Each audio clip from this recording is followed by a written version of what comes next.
এখন আমরা একটি সিআরটি টিভির সার্কিট মেরামত করব। দেখেন কি অবস্থা হয়েছে, পার্টস সুইটা কি অবস্থা, শর্ট সার্কিট হয়েছে। এটা কেন হয়েছে?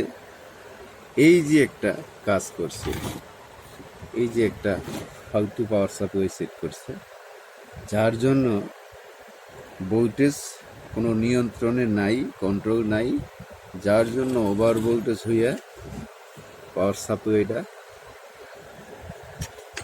বার্ন হয়ে গেছে এবং আউটপুট ভোল্টেজ বেড়ে যাওয়ার কারণে সব সার্কিটের ক্যাপাসিটারগুলো বাস্ট হয়ে গেছে, কারণ আইসিও শর্ট হয়ে গেছে। ভার্টিক্যাল আইসি পাইটা কি অবস্থা দেখেন। এই জন্য আমরা যারা টিভি সার্ভিসিং করি তাদেরকে একটু সাবধানভাবে কাজ করতে হয়, বিশেষ করে পাওয়ার সাপ্লাইয়ের কাজটা যাতে আমরা পারফেক্টভাবে করি, যাতে কন্ট্রোলটা ঠিক থাকে।